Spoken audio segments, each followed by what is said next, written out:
WW3 is trending again, but does that mean nuclear Armageddon or simply a horrific clash between multiple countries with humans and machines? I'm curious to see what your thoughts are on the final outcome, God forbid, should it happen. But I found this interesting article coming from the Centers for Strategic and International Studies saying, empty bins in a wartime environment. The U.S. Defense Industrial Base is not adequately prepared for an international security environment that now exists. In a major regional conflict, such as with China and the Taiwan Strait, the U.S. use of munitions would likely exceed the current stockpiles that the U.S. Department of Defense has. Very interesting. Folks, I appreciate you tuning in. I'm going to cover a series of topics today that I have found interesting that maybe you have not heard about, starting with the White House comments on potential NATO-Russia clash. According to John Kirby, we've seen absolutely no indication that Putin has designs on striking NATO territory. And according to Russian state media, they did not, Russia that is, blow up the Nord Stream pipeline. You know, that got really quiet. Whatever happened with that topic and its investigation? Meanwhile, the U.S. declares Wagner Group, which is they say it's a transnational criminal organization. Russian private military company, the Wagner Group, poses a transcontinental threat, according to the U.S. Treasury. All right. Serbia says they will not impose sanctions on Russia as it would be harmful to their own interests. Israel rejects U.S. request to provide missiles for Ukraine. An Israeli official informed Washington that its policy of not giving arms to Ukraine remains unchanged, sources told their outlet. All right, let's see what else we have here. State Department.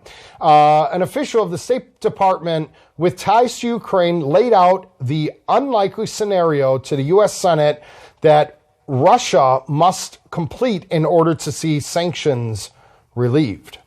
I found this interesting. Denmark cannot properly defend itself unless it introduces mandatory military service for women, says their defense minister.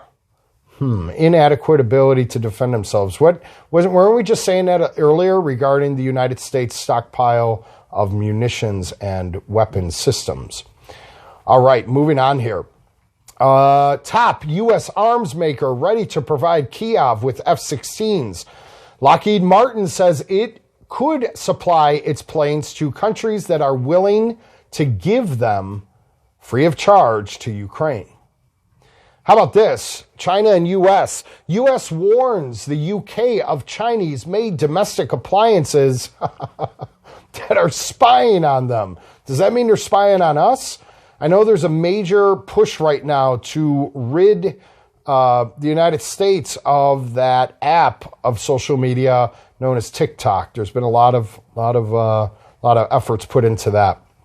All right, moving on to some local topics. Governor Whitmer of Michigan proposed and announced her war on guns, which would require universal registration, a lock up your safety law, and red flag gun confiscation laws. She plans on pushing it to her lawmakers. And Smith & Wesson, did you know Smith & Wesson is currently offering a $50 rebate on a number of their line of models? If you're interested in a Smith & Wesson, you might want to take them up on that 50 bones. The UN has reported that Americans own a whopping 46% of the world's firearms. Yes, I know we need to up those numbers. Some business talk. 1 in 10 are paying for their rent on credit cards. 1 in 10 are paying for their rent on credit cards. And Bed Bath & Beyond trading was halted earlier today due to a default letter. Bed Bath & Beyond is about to go bankrupt, guys. We're fixing to see a lot of layoffs. By the way, speaking of layoffs, IBM, let me just get there. IBM is claiming that their finances are fine and that their massive job cuts was a result of asset sales rather than a sign of weakness in its business. I'm not sure about that. We're going to start seeing a lot more layoffs, guys.